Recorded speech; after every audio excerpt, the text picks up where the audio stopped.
Everybody better look out in the wild Western Conference, because just 3 days after I made the video talking about the San Antonio Spurs and how they grabbed the 4th seed in the West, we have a new 4th seed in the Western Conference, and they also just happen to be the hottest team in the entire league as of right now.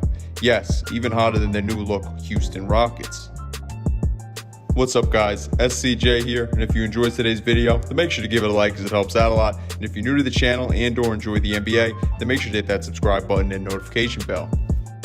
So last night, the Memphis Grizzlies wrapped up their 2-game road stint in San Antonio against the Spurs, and they absolutely looked great in last night's win as they won by 31 points and a score of 133-102. Not only did the Grizzlies look great last night, but in their first game of said 2-game stint against San Antonio 2 nights earlier, the Grizzlies also won by a big margin as they beat the Spurs by 17 points and a score of 129-112. Unless your team is a super team, or you're playing the worst team in the NBA, or a historically bad team, blowout wins are always impressive in my eyes, especially when they come against a San Antonio Spurs team that was 4th in the Western Conference prior to your 2 matchups against them.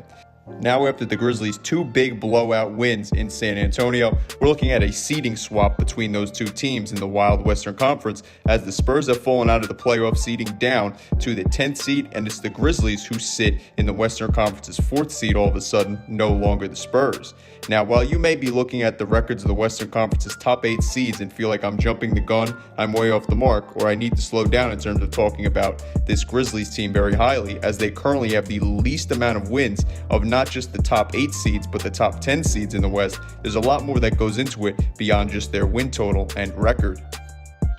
So the Memphis Grizzlies currently hold a record of 9-6, and the reason they have the lowest win total of any playoff team yet still sit in 4th place in the West is because of how many games they have had postponed due to the NBA's health and safety protocols. This is sadly something that we most likely will continue to see as the season goes on until the percentage of average citizens vaccinated rises and until we reach the point where NBA players and young people are eligible to receive the vaccine. Last week, they had their 5th straight game postponed and their 6th game overall on the season postponed, which tied them with the Washington Wizards for the most games postponed during the NBA's 2020-21 season. So if there's one flaw or criticism I can bring up about this Grizzlies team, then it would be that they have had 11 days off between their game against the Suns on January 18th and the first of those 2 games mentioned against the Spurs on January 30th. Other than that, though, there's really not too much bad things that I could say about this year's Grizzlies team.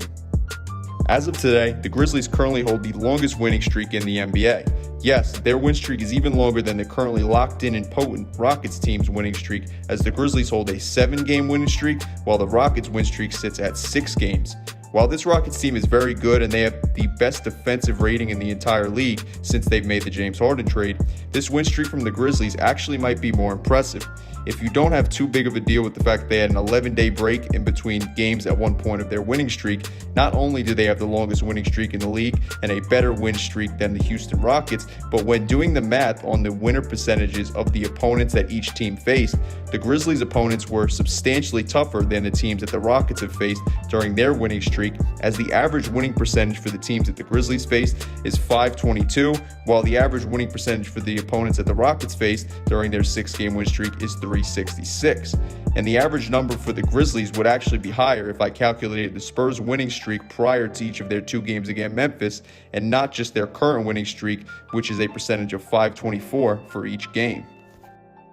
Not only may the Grizzlies be the hottest team in the league currently, but how about we look at a stat that my subscribers should know by now that I love to look at, and that would have to be the relative percent index rankings for the entire NBA. For those of you not aware of what this stat is, it basically averages together 25% of a team's winning percentage, 50% of the team's opponent's average winning percentage, and 25% of their opponent's average winning percentage. So now when looking at those rankings, just like the Grizzlies' current seed or position in the Western Conference, they have the 4th best RPI ranking in the entire NBA. They also have the hardest strength of schedule out of any team in the entire league. So safe to say that even though they have the lowest win total out of any team currently in the Western Conference playoff positioning, this team is currently hot and playing way better than their record shows. In terms of positive stats for the Grizzlies, though, they don't even stop there. 2 more reasons this team seems to be playing better than their record shows is the fact that if it wasn't for their rough start to the season, they would currently have a better record, as prior to this 7-game win streak, they had a record of just 2-6 on the season. Now after this win streak, they've quickly leaped all the way up to the 4th seed in the Western Conference. The other reason this team appears to be playing better than their record shows has to be the fact that Ja Morant missed 3 straight weeks with a gruesome grade 2 ankle sprain that he suffered in the Grizzlies game against the Brooklyn Nets on December 28th, yet the team still had a .500 record without him as they went 4-4 over that 3-week stretch. Not only that, but of the 7 games that Morant has played in this season, the Grizzlies have only lost 2 of them. All of the other losses Memphis suffered came in the time that Morant was out and recovering from that grade 2 ankle sprain. One thing that the Grizzlies also did during Morant's absence was start this 7-game win streak that they're leading the NBA with. The first 3 games of the Grizzlies' win streak came prior to Morant's return on January 16th, where the Grizzlies got an impressive win over the Eastern Conference's 1st seed, the 76ers. One other key player that the Grizzlies have been missing is starting center Jonas Valančiūnas, as he's missed the team's last 3 games due to the NBA's health and safety protocols. So during these last 3 games, the team's lost that double-double that Valančiūnas is averaging this season with his 14 points and 10 rebounds that he has per game. But it still hasn't seemed to affect them all too much. The reason this Grizzlies team had been able to hold down the fort during the 8 games that Morant missed and now has been able to win 7 straight games and knock off some very good teams in the process of doing so has been how well coached they've been and just how deep their roster is. Taylor Jenkins has done a great job with this group and really has them playing well, as they're currently averaging the 2nd most assists per game out of any team in the league, as well as the best assist to turnover ratio in the entire league. They're also clamping down defensively, as they average the most steals per game in the league, and they also do so by a large margin. So while this Memphis team is currently playing great basketball, what's even crazier is this team isn't even at full strength yet. The Grizzlies have been without their 2nd best player, 2018 4th overall draft pick, and young star Jaren Jackson Jr. The team has also been without Justice Winslow ever since they traded for him all the way back in February of 2020. Jackson Jr. suffered a torn meniscus in his left knee during the Grizzlies game against the Pelicans in the NBA bubble this past summer. Then in terms of Justice Winslow, he was dealing with a back injury last season, which caused him to miss the entire time with the Grizzlies prior to the pandemic postponing the season. Then in July of last year, Winslow suffered a freak hip injury in one of the Grizzlies' practices leading up to their first game in the NBA bubble. So the Grizzlies have been without their 2nd best player as well as a presumed key player this entire season, thus yet it feels like they haven't been affected by this whatsoever. A key reason for that is that this Grizzlies team is getting great depth and scoring. The Grizzlies currently have 6 players averaging double-digit points per game totals and just narrowly miss having 7 players do that, as Gorgui Dieng is 0.4 points shy of doing that with his 9.6 points per game average.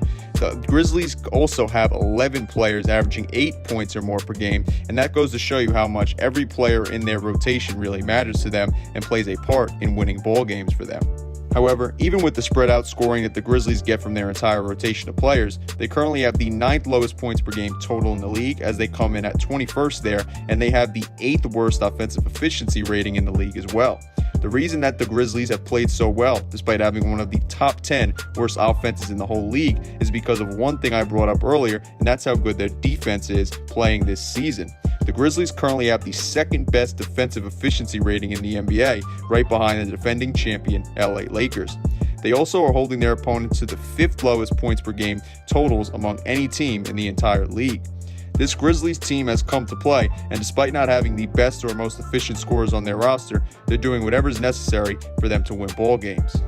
So despite this Grizzlies team dealing with many issues and missing key players for multiple games or the entire season thus far, they currently hold the 4th seed in the Western Conference, the longest winning streak in the NBA, and have some of the best team stats in the entire league. This Grizzlies team isn't even at full strength yet, and they already have been one of the toughest and one of the best teams in the entire NBA this season.